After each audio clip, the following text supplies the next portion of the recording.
नमस्कार। नमस्कार उन्नति क्लासेज की ऑनलाइन कक्षाओं में आपका स्वागत है। बेटा लास्ट टाइम पे हम नरजनन तंत्र के बारे में पढ़ रहे थे जो चैप्टर 3 में था। और उसी नरजनन तंत्र में हमने जो लास्ट टाइम पे पढ़ाया था आपको, वो नरजनन तंत्र के एक भाग के चित्र के बारे में बताया था कि नरजनन तंत्र का एक भाग का चित्र कैसे होता है। पर बेटा आज की जो क्लास है उसमें हम इसके आगे पढ़ते हैं और इसका बेटा आंतरिक भाग का चित्र बनाते हैं और आंतरिक भाग का चित्र किस तरह बनता है और उसकी संरचना के बारे में भी हम चर्चा करेंगे।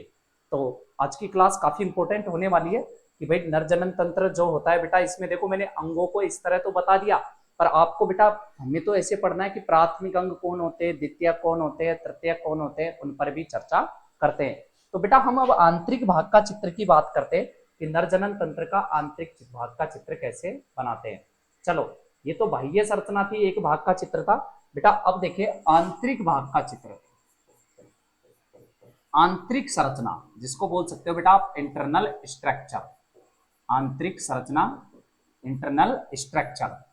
देखिए इंटरनल स्ट्रक्चर, आंतरिक संरचना का बेटा हम सबसे पहले चित्र बनाएंगे, उसके बाद इसको डिटेल से समझाएंगे। चलिए, आंतरिक भाग का जब हम चित्र बनाते हैं तो बेटा इसमें पूरे भाग को दर्शाया जाता है। तो आप ध्यान से देखिए कि आंतरिक भाग में बेटा यहां पर सबसे पहले जो मैं संरचना बना रहा हूं, यहां पर बेटा एक इस तरह की संरचना को बना रहा हूं।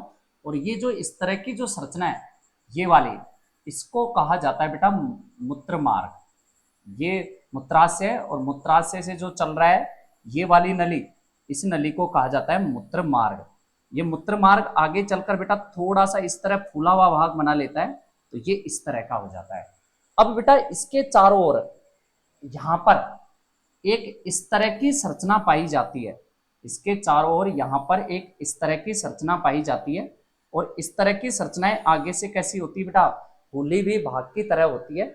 और इस तरह की जो आगे से फूले हुए भाग की संरचना होती है, तो बेटा इस संरचना को कहा जाता है सिसन। याद रखिए, इस संरचना को क्या कहा जाता है, सिसन।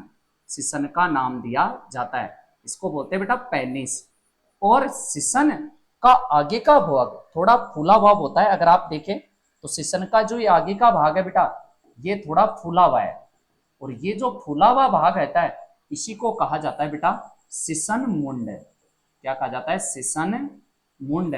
ग्लांस पेनिस का नाम दिया जाता है, इसको कहते हैं ग्लांस पेनिस। याद रखिए आप लोग, सॉरी एक बार लिखते हैं बेटा ग्लांस पेनिस, जो मैं नीचे लिख देता हूं ग्लांस पेनिस, इसको कहा जाता है ग्लांस पेनिस। अब आपको पता होगा यहां पर एक छोटा सा छिद्र होता है और ये जो छिद्र कहलाता है बेटा, इसको बोलते हैं क्या, मूत्र छिद्र या बेटा वीर्य छिद्र या कुछ भी कह सकते हो आप। ठीक है। उसके बाद बेटा इसके दोनों ओर, इसके दोनों ओर एक इस तरह की ग्रंथि होती है। मैंने उस चित्र में भी दिखाया आपको, इस तरह की क्या होती है, एक ग्रंथि होती है। और इस तरह की जो ग्रंथि होती है बेटा, इस ग्रंथि को कहा जाता है प्रोस्टेट ग्रंथि। याद रखना, इस वाली ग्रंथि को क्या कहा जाता है बेटा, प्रोस्टेट ग्रंथि का नाम दिया जाता है। तो ये वाली जो ग्रंथि होती है जो मैंने येलो कलर से बनाई है, ये कौन सी ग्रंथि है, प्रोस्टेट ग्रंथि। और ये वीर्य का कुछ भाग बनाती है। और प्रोस्टेट ग्रंथि के जस्ट नीचे ही बेटा एक दूसरी ग्रंथि होती है। और जो प्रोस्टेट ग्रंथि के जस्ट नीचे दूसरी जो इस तरह की जो ग्रंथि है बेटा, ये वाली, जिसकी संख्या 2 होती है, ये 2 भागों में 2 होती है बेटा, ये 1 होती है, तो इसको बोलते हैं कंदमूत्र पथ ग्रंथि। कंदमूत्र पथ ग्रंथि। और इसी को बोलते हैं बेटा बल्बो यूरिथ्रोग्लैंड। इसी को कहा जाता है बल, सॉरी एक बार देखिए बेटा, इसकी मैं इंग्लिश में लिख देता हूं यहां पर, बल्बो यूरिथ्रल ग्लैंड।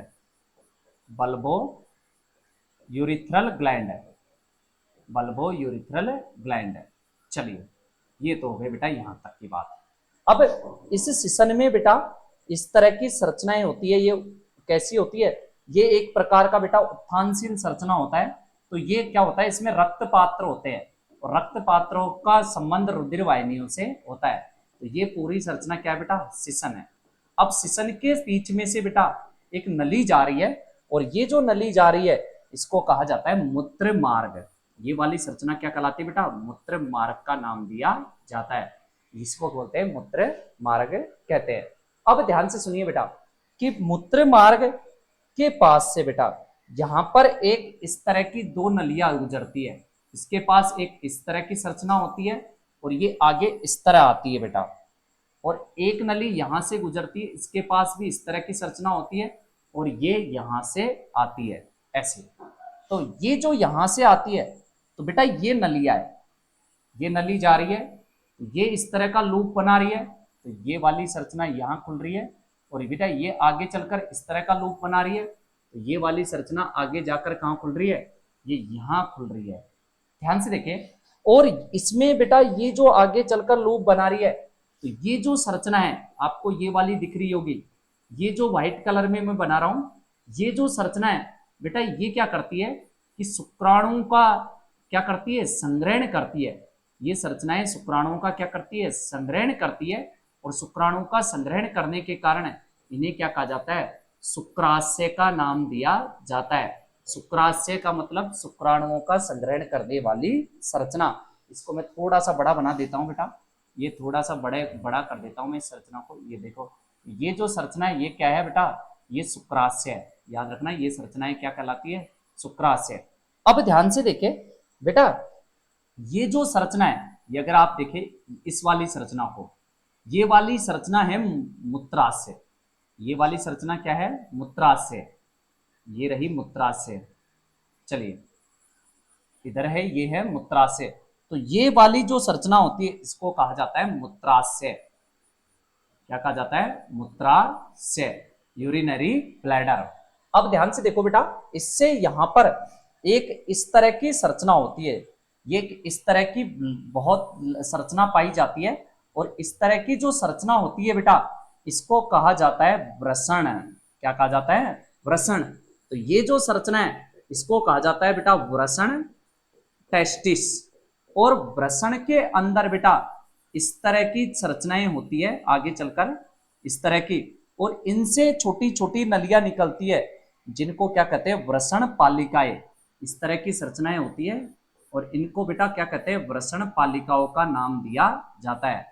तो ये जो संरचना है इनको क्या कहते हैं, वृषण पालिकाएं। तो ये जो होती है इनको बोलते हैं वृषण पालिकाएं। वृषण पालिकाएं या टेस्टिक्युलर लोब्स का नाम भी दिया जाता है। अब वृषण के ऊपर एक छोटी सी इस तरह की संरचना पाई जाती है, और छोटी सी इस तरह की जो संरचना होती है टोपीनुमा, ये जो संरचना है बेटा दोनों वृषणों के ऊपर इस तरह की संरचना पाई जाती है टोपीनुमा। और ये टोपीनुमा जो संरचना होती है सॉरी, इसको कहा जाता है अधिवृषण। इस वाली संरचना को क्या कहा जाता है बेटा, अधिवृषण का नाम दिया जाता है। तो वृषण के ऊपर पाई जाने वाली संरचना क्या कहलाती है, अधिवृषण कहलाती है। अब यहां से शुक्राणु बनते हैं। आप ध्यान से दें कि यहां से किसका निर्माण होता है, शुक्राणुओं का निर्माण होता है। यहां से शुक्राणु बनते हैं, इस तरह यहां से क्या बनते हैं, शुक्राणु बनते हैं। शुक्राणुओं को कहां ले जाया जाता है, अधिवृषण में, और अधिवृषण से एक नली ले जाती है ऊपर की ओर, और इस नली को क्या कहते हैं बेटा, इसको बोलते हैं शुक्रवाहिनी। इसको क्या बोलते हैं, शुक्रवाहिनी, वासा डेफरेंसिया। ये शुक्राणुओं को ले जाती है। ध्यान से देखें, अगर बेटा शुक्राणु ये है, यहां पर क्या बन रहे हैं, इस तरह के शुक्राणु। तो शुक्राणु सबसे पहले कहां आते हैं, अधिवृषण में। अधिवृषण से किसके थ्रू जाते हैं, इस नली के थ्रू जाते हुए कहां चले जाते हैं, यहां आकर संचित हो जाते हैं। इधर भी बेटा अगर मैं आपको चित्र बना के दिखाऊं तो यहां भी बेटा ये वाली जो संरचना है ये क्या है, वृषण है। ये वाली संरचना क्या है, वृषण है।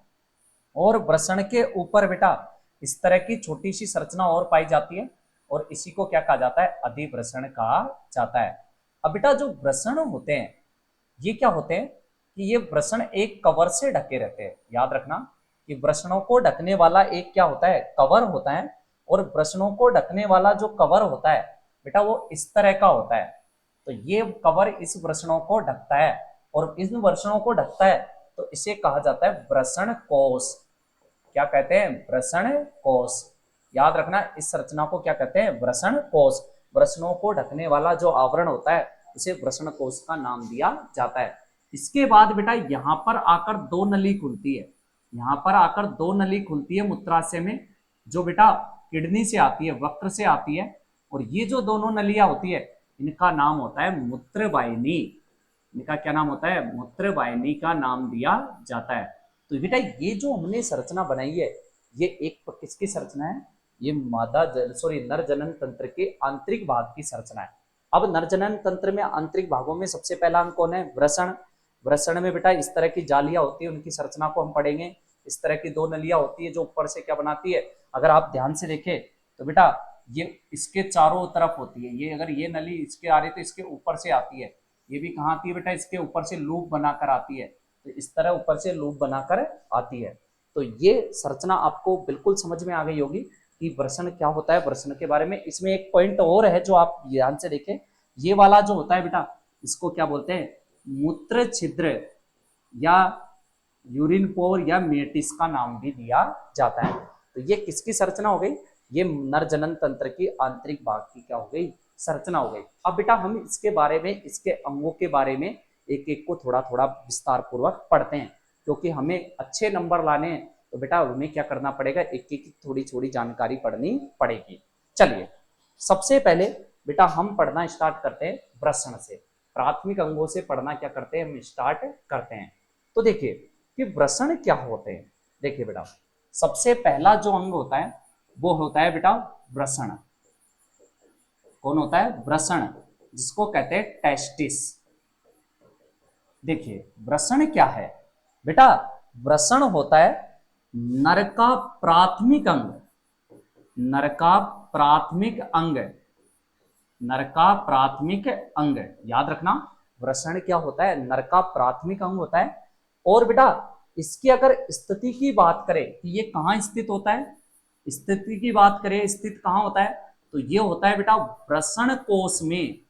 कहाँ होता है? वृषण कोश में। कहाँ होता है? वृषण कोश में। तो बेटा क्या? इन सैक्रोटम, याद रखना है इन सैक्रोटम। कहाँ होता है? वृषण कोश में। तो बेटा वृषणों को घेरने वाला आवरण, याद रखना वृषणों को घेरने वाला आवरण, वृषणों को घेरने वाला आवरण या ढकने वाला आवरण, या ढकने वाला आवरण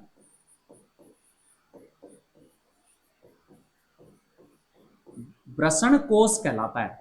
ये याद रखिए वृषण कोश कहलाता है।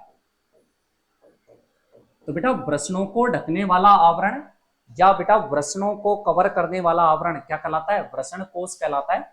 और वृषण कोश जो होते हैं बेटा उनका तापमान शरीर के तापमान से 2 से 2.5 डिग्री कम होता है। तो आपको ये याद रखना है, अगर तुमसे पूछ ले कि वृषण कोश का तापमान कितना होता है, तो बेटा इसका तापमान क्या होता है? 2 से 2.5 डिग्री। कितना होता है? 2 से 2.5 डिग्री सेंटीग्रेड कम शरीर के तापमान से, शरीर के तापमान से। अगर आप ध्यान से देखें कि हमारे शरीर का तापमान कितना डिग्री होता है बेटा? 37 डिग्री सेंटीग्रेड होता है। नॉर्मल अवस्थाओं में कितना होता है? 37 डिग्री सेंटीग्रेड। पर वृषण कोश के तापमान शरीर के तापमान से 2 से 2.5 डिग्री कम होता है, मतलब 35 से 36 डिग्री के आसपास होता है। बेटा इसका कारण क्या है? बेटा कारण यहां पर मैं लिख देता हूं, कारण सबसे इंपॉर्टेंट है बेटा। यह तापमान, याद रखना यह तापमान, सॉरी यहां से देखिए बेटा, यह तापमान शुक्राणु निर्माण व योग्यता अर्जन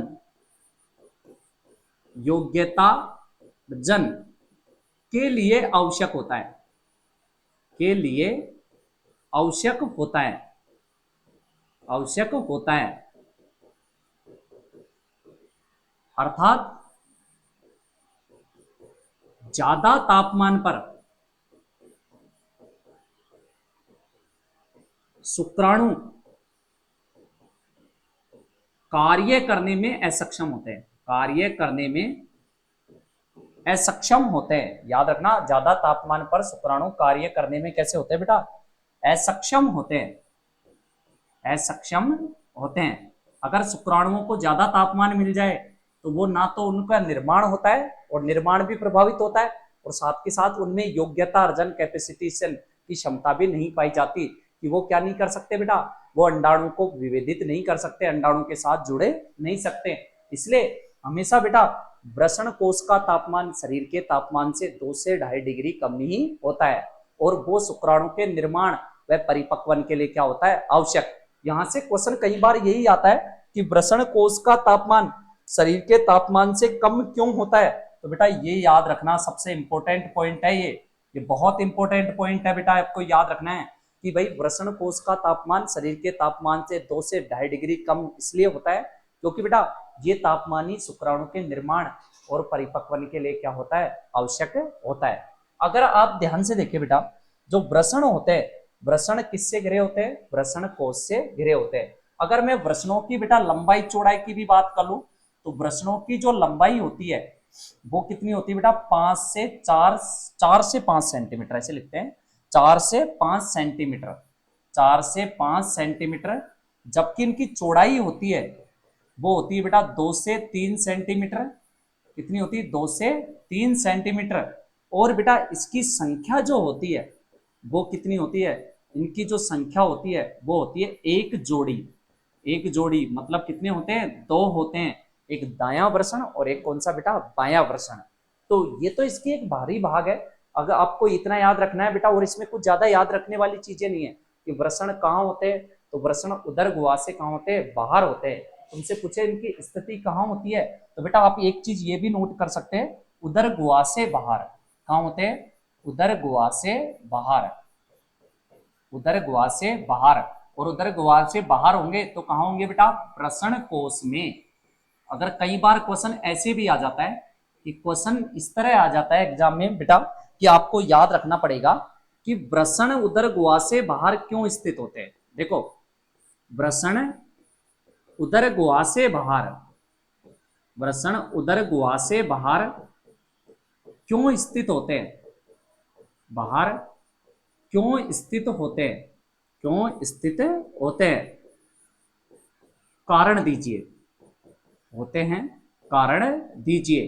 तो बेटा ऐसे क्वेश्चनों को आपको किससे करना पड़ेगा, ये वाला कारण है कि वृषण उदर गुहा से बाहर इसलिए स्थित होते हैं क्योंकि उदर गुहा का तापमान क्या होता है, ज्यादा होता है, और ज्यादा तापमान पर शुक्राणुओं का परिपक्वन और योग्यता अर्जन नहीं हो सकता, उनका कैपेसिटेशन नहीं होता, उनका निर्माण भी क्या हो जाता है बेटा, प्रभावित हो जाता है। इसलिए शुक्राणु को उचित तापमान कहाँ मिल पाता है, वृषण कोश में, जो शरीर के तापमान से कितना कम होना चाहिए, 2 से 2.5 डिग्री कम होना चाहिए। इतना आपको याद रखना है। चलिए अभी इसी में बेटा हम आगे बढ़ते हैं। ये वृषणों की लंबाई चौड़ाई की बात हो गई कि वृषण कितनी लंबाई चौड़ाई के होते हैं, उसी में बेटा हम नेक्स्ट पॉइंट की ओर डिस्कस करते हैं। और हमारा जो नेक्स्ट पॉइंट है वो ये पॉइंट है बेटा कि ध्यान से सुनो, वृषण के अंदर, वृषण के अंदर क्या क्या पाया जाता है बेटा, वृषण के अंदर क्या पाई जाती है, वृषण पालिया पाई जाती है। क्या पाई जाती है, वृषण पालिया, जिनको बोलते हैं टेस्टिक्यूलर लोब्स। क्या बोलते हैं बेटा, टेस्टिक्यूलर लोब्स। वृषण के अंदर वृषण पालिया पाई जाती है, और वृषण पालियों की जो संख्या होती है बेटा, वो संख्या कितनी होती है, 200 से 250। अगर इनकी संख्या की बात करें तो कितनी होती है, 200 से 250। अगर तुमसे पूछे कि वृषण के अंदर क्या पाई जाती है, छोटी छोटी पालियां पाई जाती है, और उन पालियों को क्या कहा जाता है, वृषण पालिया कहा जाता है। अब बेटा वृषण पालियों में, वृषण पालियों में तो बेटा क्या पाई जाती है, वृषण पालियों में छोटी छोटी नलिकाएं पाई जाती है, और उन नलिकाओं को क्या कहते हैं, शुक्रजनक नलिकाएं। क्या कहते हैं, शुक्रजनक नलिकाएं। और इनको कहा जाता है बेटा seminiferous tubules, seminiferous tubules, seminiferous tubules, tubules. तो याद रखना बेटा ये सेमनीफेरस ट्यूब्यूल्स क्या होती है, ध्यान सुना, वृषण की क्रियात्मक व संरचनात्मक इकाई, वृषण की क्रियात्मक व संरचनात्मक इकाई, वृषण की क्रियात्मक व संरचनात्मक इकाई क्या होती है बेटा, वृषण पाली क्रियात्मक व संरचनात्मक इकाई, और इनकी जो संख्या होती है बेटा, इनकी संख्या कितनी होती है, 1 से 3 प्रत्येक पाली में, प्रत्येक पाली में। तो एक पाली में इनकी संख्या कितनी होती है, 1 से 3 पाई जाती है। तो वृषण अंदर ही अंदर बेटा क्या हो जाता है, फोल्ड हो जाता है, और फोल्ड में आंतरिक आवरण फोल्ड होने से जो बेटा वो बनती है, तो वो क्या बनती है, वृषण का क्रियात्मक और संरचनात्मक आवरण बनता है। अब देखो मैं आपको थोड़ा सा इसको डायग्रामिक समझाना चाहता हूं बेटा, आप थोड़ा सा ध्यान से देखो। पहले इसको थोड़ा सा मैं इसको और आगे क्लियर कर देता हूं। अब बेटा वृषण जो शुक्रजनक नलिकाएं होती है, इस शुक्रजनक नलिकाओं में बेटा क्या होती है, 2 प्रकार की कोशिकाएं होती है। शुक्रजनक नलिकाओं में कितने प्रकार की कोशिकाएं होती है, 2 प्रकार की कोशिकाएं होती है। एक तो जो होती है बेटा उनको कहते हैं कौन सी, नर जर्म कोशिका, नर जर्म कोशिका, या इन्हीं को कह देते बेटा स्पर्मेटोगोनिया, स्पर्मेटोगोनिया, नर जर्म कोशिका या स्पर्मेटोगोनिया। 2 तरह की कोशिका होती है इनमें, कितनी प्रकार की, 2 प्रकार की कोशिका, यहां लिख देता हूं 2 प्रकार की कोशिका। एक तो होती है बेटा कौन सी, नर जर्म कोशिका, दूसरी जो होती है उसे कहते हैं बेटा सर्टोली कोशिका। याद रखना बी कौन सी होती है, सर्टोली कोशिका, सर्टोली कोशिका। अब ये क्या होता है बेटा, ये दोनों कोशिकाओं के बारे में भी हम चर्चा कर ही लेते हैं कि नरजर्म जो कोशिका होती है ये क्या करती है बेटा, ये क्या करती है, अर्धसूत्री विभाजन कर, अर्धसूत्री विभाजन कर नरयुग्मक शुक्राणु बनाती है, नरयुग्मक शुक्राणु, जिसको क्या बोलते हैं बेटा, स्पर्म का निर्माण करती है, स्पर्म का निर्माण करती है।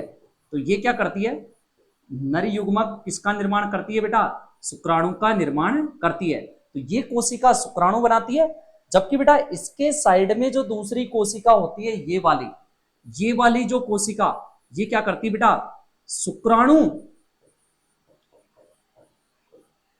कौन से बेटा, विकसित हो रहे, विकसित हो रहे को पोषण प्रदान करती है, को पोषण प्रदान करती है, पोषण प्रदान करती है। तो जो विकसित होते हुए शुक्राणु होते हैं उनको पोषण देने का काम कौन करती है, सर्टोली, जिसका खोज एनरिको सर्टोली ने की थी। बेटा इसके बहुत सारे कार्य होता है, इनहिबिन हार्मोन का स्राव करती है, विकसित होते हुए शुक्राणु को पोषण भी प्रदान करती है। तो शुक्राणु बनाने वाली कोशिका को क्या कहते हैं, नरजर्म कोशिका। और ये कैसी होती है बेटा, टुएन होती है, ये भी कैसी होती है, टुएन ही होती है। पर ये बेटा अर्धसूत्री विभाजन करके क्या करती है, शुक्राणु का निर्माण करती है। कैसे करती है देखो, जैसे बेटा ध्यान से देखना, नरजर्म कोशिका या स्पर्मेटोगोनिया, ये क्या है, स्पर्मेटोगोनिया, ये कौन सी है, टुएन, और इसमें होता है बेटा अर्धसूत्री विभाजन, अर्धसूत्री विभाजन। और अर्धसूत्री विभाजन होने से क्या बन जाते हैं, शुक्राणु, और शुक्राणु बेटा तो ये कैसे होते हैं, एन। और इनके जो निर्माण की प्रक्रिया है उसी प्रक्रिया को कहते हैं शुक्र जनन। याद रखना, शुक्राणु के निर्माण की प्रक्रिया क्या कहलाती है, शुक्र जनन। पहले भी बता चुका हूं, शुक्राणु के निर्माण की प्रक्रिया क्या कहलाती है, शुक्र जनन नाम दिया जाता है।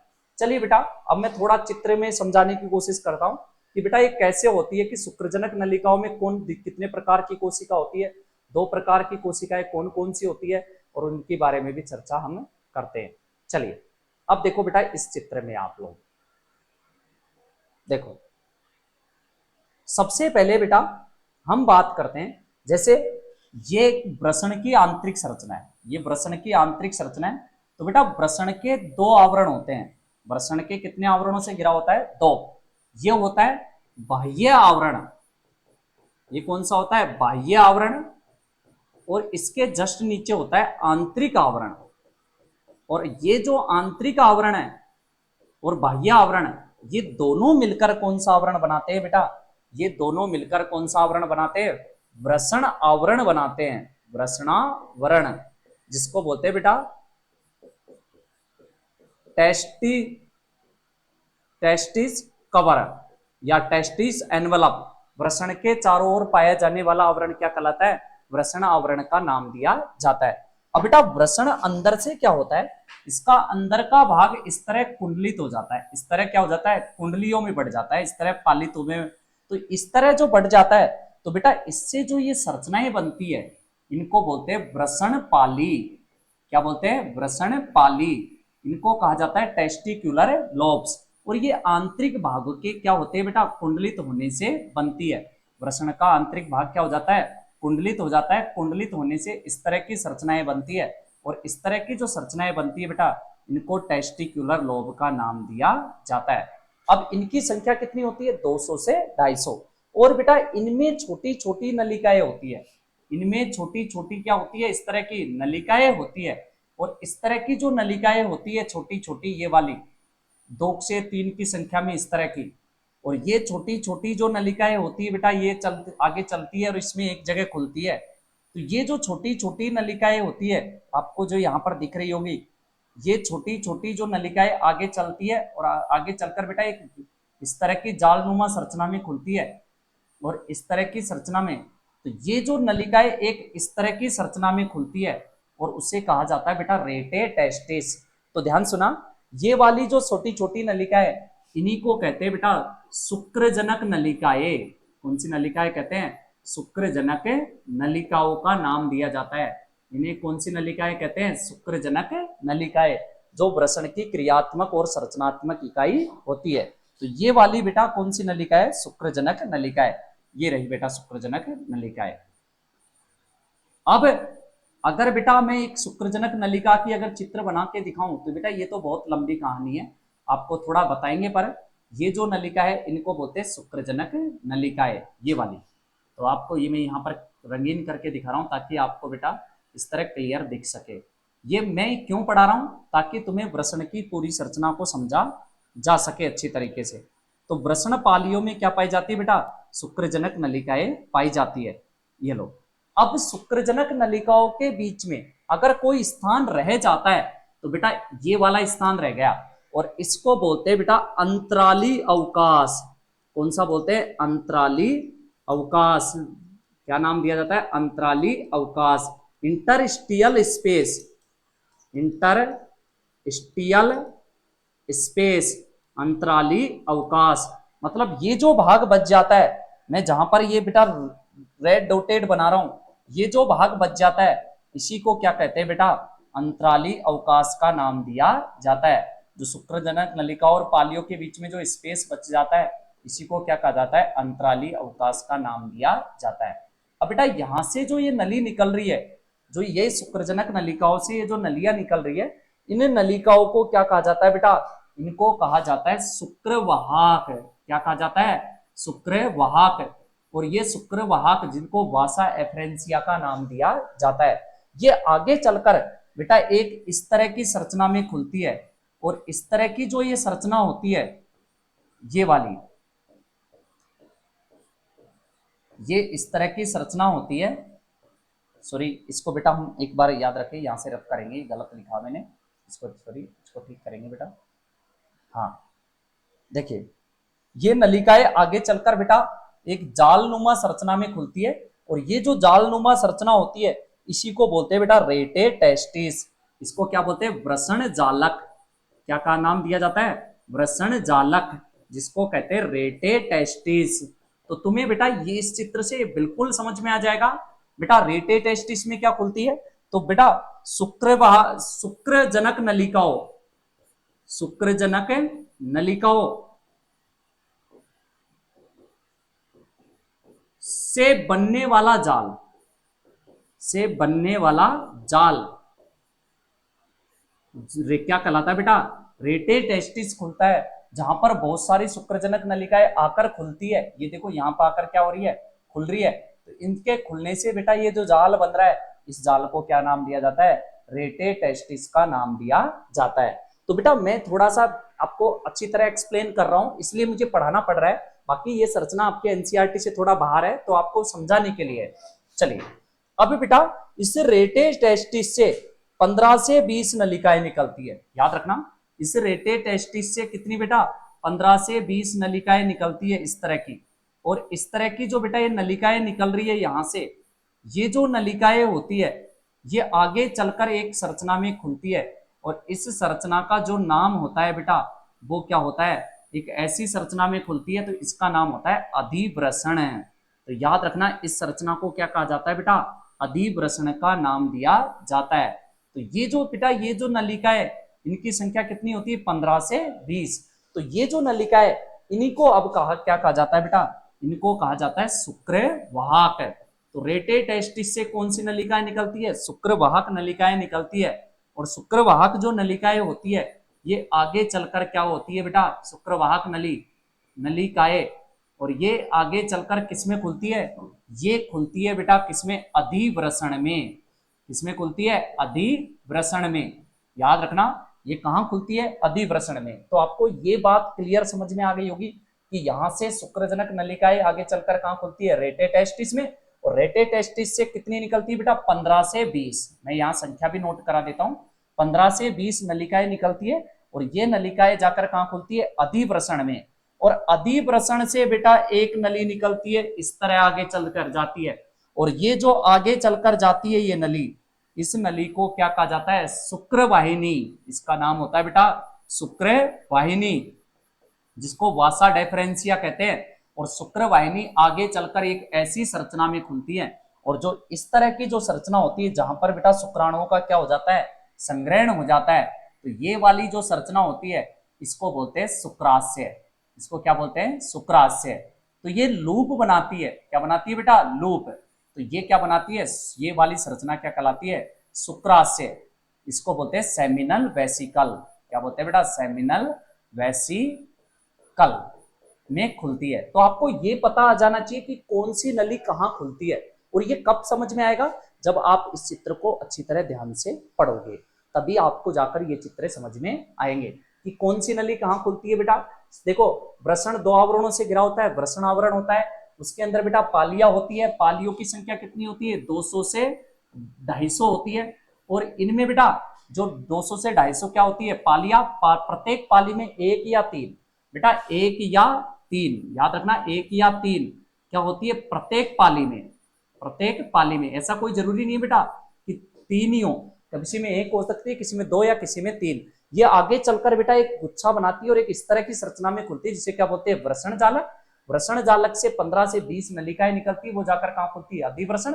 और अधिवृषण से क्या निकलती है, शुक्रवाहिनी, जो आगे चलकर कहाँ खुलती है, शुक्राशय में खुलती है। अब बेटा आपको एक चीज तो बिल्कुल समझ में आ गई है कि कौन सी नली कहाँ जाकर खुलती है। तो ये क्या बनाती है, शुक्रवाहिनी, मूत्रवाहिनी के चारों ओर लूप। ये क्या बनाती है बेटा, मूत्रवाहिनी के चारों ओर लूप बनाती है। चारों ओर लूप बनाती है, जो मैं पहले भी बता चुका हूं, लूप बनाती है। और बेटा ये कैसी रखती है, ये कैसी होती है, कसाभिका युक्त होती है। याद रखना ये कैसी होती है, पक्षमाभि या कसाभिका युक्त होती है, जो शुक्राणुओं को लेकर शुक्राशय में चली जाती है। तो ये वाली जो संरचना है ये किसकी बेटा, वृषण की आंतरिक संरचना को ये समझाता है। चलिए इतना इससे ये पता चल जाता है कि कौन सी संरचना कहाँ जाकर खुलती है। नेक्स्ट बेटा हम बात करते हैं कि हम लास्ट टाइम पे जो आपको बता रहे थे वो इसी के बारे में बता रहे थे कि बेटा ये कौन सी कोशिका कहाँ काम आती है। अब बेटा इसमें एक चीज आपको ये समझना है, देखो ये ध्यान से सुनो कि ये वाली जो संरचना है इसको क्या कहते हैं बेटा, ये अंतराली उत्तक क्या काम करते हैं। देखो ये कहाँ होते हैं और इसका काम क्या होता है।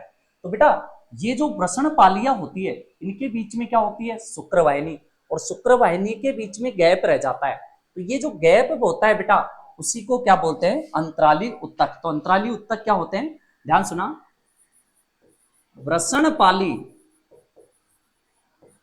तथा शुक्रजनक नलिकाओं के मध्य उपस्थित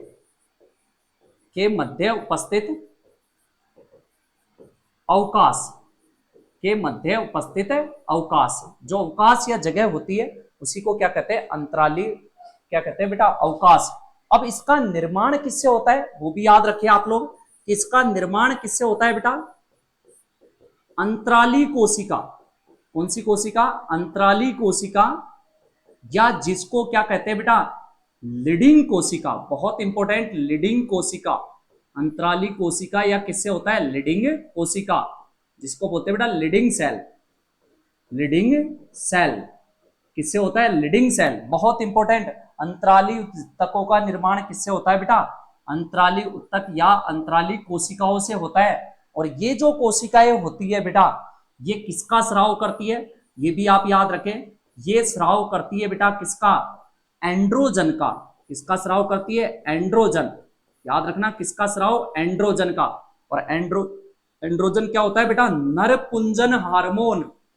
तुमसे पूछे कि नरपुंजन हार्मोन कौन होता है, तो बेटा नरपुंजन हार्मोन का नाम क्या होता है? एंड्रोजन। एस्ट्रोजन नहीं है बेटा, ये कौन सा है? एंड्रोजन।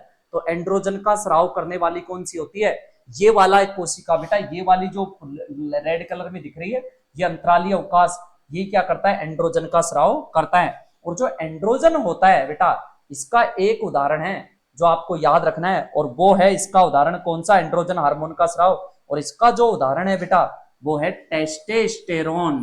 कौन है? टेस्टेस्टेरोन। याद रखना, कौन सा हार्मोन? Testosterone hormone. और टेस्टेस्टेरोन हार्मोन का जो स्राव करती है वो कौन करता है बेटा? वृषण। और वृषण में कौन सी? अंतराली अवकाश वाली कोशिकाएं करती है। अब सुनो बेटा, टेस्टेस्टेरोन है तो आपको ये भी पता होना चाहिए कि टेस्टेस्टेरोन हार्मोन होता है, ये कौन सा होता है? नर लैंगिक हार्मोन। कौन सा हार्मोन होता है? नर लैंगिक हार्मोन। और बेटा इसका जो कार्य होता है वो कार्य भी आपको पता होने चाहिए। तो कार्य होते हैं बेटा, पहला शुक्र जनन क्रिया करना, शुक्राणु के निर्माण की शुक्र जनन क्रिया करना। दूसरा बेटा सेकंड, द्वितीयक गौण लैंगिक लक्षणों का विकास करना। द्वितीयक गौण लैंगिक लक्षणों का विकास, लैंगिक लक्षणों का विकास करना, लक्षणों का विकास करना। द्वितीयक गौण लैंगिक लक्षणों का क्या करता है बेटा? विकास करता है। और हार्मोनों का स्राव करना, बहुत सारे क्या करता है बेटा? हार्मोनों का भी क्या करता है? स्राव करना। हार्मोनों का स्राव करना, उप हार्मोनों का यानी का भी क्या करता है? स्राव करने में हेल्प करता है। तो ये आपको याद रखना कि द्वितीयक लैंगिक लक्षण होते हैं, उनका विकास कौन करता है बेटा? टेस्टोस्टेरोन करता है। चलिए अब बेटा आज की जो क्लास है उसमें हमने किसके बारे में पढ़ा? इसके बारे में पढ़ा कि वृषण क्या होते हैं, वृषणों की संरचना के बारे में भी पढ़ा कि वृषणों की संरचना में कौन कौन से पार्ट होते हैं, उनके बारे में भी हमने पढ़ा। वृषण की आंतरिक संरचना के बारे में भी पढ़ा कि वृषण की आंतरिक संरचना कैसे होती है। चलो इसको हम आगे बढ़ाते हैं बेटा। तो आगे जो हम बढ़ाएंगे, तो आगे आपने देखा कि हमने यहाँ पढ़ा है वृषणों की लंबाई चौड़ाई, वृषणों का कौन सा होता है, वृषण में कितनी पालियां होती है, तो वृषण के अंदर क्या होती है? पालियां होती है, उनकी संख्या कितनी होती है, उसके बारे में भी हमने पढ़ा। चलिए हम आगे पढ़ते हैं बेटा। अब देखिए हम क्या करते हैं बेटा? आगे बढ़ते हैं। और आगे जो बढ़ते हैं तो आगे बेटा हम जो पढ़ाने वाले हैं वो आगे वृषण के बाद में नए भागों की बात करते हैं कि नए भाग कौन कौन से होते हैं वृषण के अलावा। तो देखिए बेटा वृषण के अलावा जो नए भागों की बात करते हैं, देखिए बेटा वृषण के अलावा जो नए भागों की हम बात करते हैं, तो बेटा वृषण के बाद में जो नया भाग आता है वो आता है बेटा अधिवृषण। क्या आता है? अधिवृषण। तो अधिवृषण क्या काम करता है? तो ध्यान सुनो, दूसरा जो भाग आता है बेटा वो आता है अधिवृषण। देखिए अधिवृषण बेटा इसको बोलते हैं इपिडीडाइमिस। इपिडीडाइमिस, ठीक है। तो बेटा ये अधिवृषण कहां होता है? वृषण के ऊपर स्थित संरचना, वृषण के ऊपर स्थित संरचना क्या कहलाती है? अधिवृषण कहलाती है। और बेटा ये जो अधिवृषण होते हैं इसके 3 भाग होते हैं। अधिवृषण के कितने भाग होते हैं बेटा? 3। अधिवृषण के 3 भाग होते हैं। एक तो होता है कैपेट भाग, एक होता है बेटा कोडो, नहीं कार्पस, कैपेट और कोडो, बेटा ऐसे लिखते हैं हम। 3 भाग होते हैं अधिवृषण के, आप याद रखें। पहला भाग कौन सा होता है? कार्पस भाग। दूसरा होता है बेटा कैपेट, भाग, और तीसरा भाग जो होता है उसको बोलते हैं कोडो। अगर मैं आपको कोडो भाग, बेटा मैं अधिवृषण का चित्र बना के दिखाऊं तो बेटा ये अधिवृषण है, ये अधिवृषण इस तरह की संरचना होती है, जो इसमें बेटा इधर से तो ये इस तरह जाता है, इधर से तो क्या आती है, देखिए इधर से जो ये नली आ रही है ये तो बेटा है शुक्रवाहक, ये कौन सी है, शुक्रवाहक, और इधर से जो आ रही है ये है जा रही है, इसे बोलते हैं शुक्र वाहिनी। और इसके बाद में बेटा ये जो है ये अधिवृषण है, इसका ये वाला भाग क्या कहलाता है, कार्पस, ये क्या कहलाता है बेटा, कैपेट, और ये जो क्या कहलाता है, कोडो। तो इसके कितने भाग होते हैं, 3। आपको पता होना चाहिए कार्पस, कैपेट और कोडो भाग के बारे में बात करते हैं। चलिए इन भागों के बारे में हमने बात कर ली बेटा, अब इसका कार्य क्या होता है उस पर भी हम थोड़ी चर्चा कर लेते हैं कि अधिवृषण का कार्य क्या होता है। देखिए बेटा ज्यादा कुछ डिटेल्स है नहीं, आपको इतना याद रखना है, कार्य जो होता है बेटा वो होता है शुक्राणुओं का, जो वृषण ने बनाए शुक्राणुओं का अस्थायी संग्रहण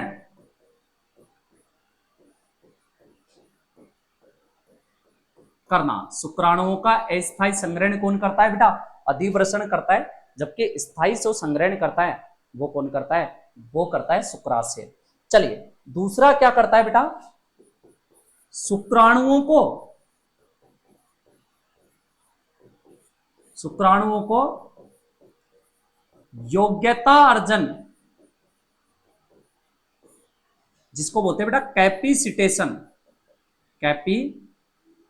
कैपिसिटेशन, दोबारा लिखता हूं बेटा मैं यहां से देखे, कैपिसिटेशन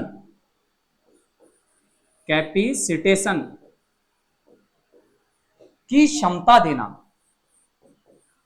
कैपिसिटेशन की क्षमता देना। ये बेटा कैपिसिटेशन क्या होता है, मतलब शुक्राणुओं को जनन करने के योग्य या अंडाणु से जुड़ सके वैसी क्षमता उनमें क्या करना बेटा, विकसित करने का वही कार्य करता है।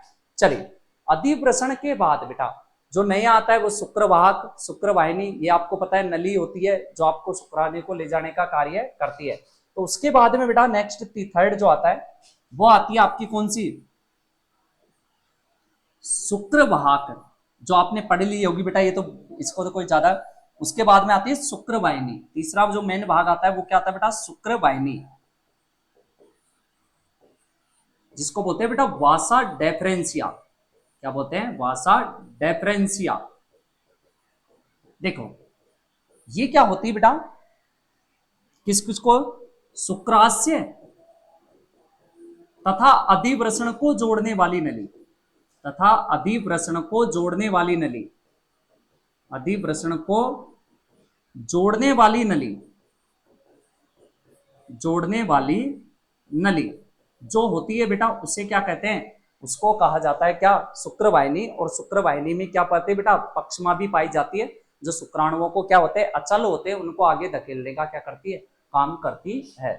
शुक्रवाहिनी के बाद में बेटा नेक्स्ट जो आपको पढ़ने वाला भाग है इसमें, वो कौन सा भाग है, तो वो आपका जो भाग आता है बेटा वो आता है कौन सा, तीन हो चुके हैं, चौथा जो भाग पढ़ने वाले बेटा हम, वो नेक्स्ट जो हम पढ़ने वाले वो आता है सिसन। कौन आता है बेटा, सिसन। सिसन को बोलते हैं बेटा पेनिस। क्या बोलते हैं, पेनिस। देखिए समझिए, ये बेटा नर का मैथुनांग होता है, ये नर का क्या होता है, मैथुनांग होता है, जो क्या करता है बेटा युग्मकों का स्थानांतरण करता है, या बेटा संभोग क्रिया के दौरान जो बेटा क्या करता है, युग्मकों का स्थानांतरण करने के लिए काम में लिया जाता है। तो बेटा सिसन क्या होता है, सुनो, नर का मैथुनांग, नर का मैथुनांग सिसन होता है, नर का मैथुनांग क्या होता है, सिसन होता है। और बेटा ये बना किसका होता है, तो इसका जो निर्माण होता है वो किससे होता है, पेशियों से।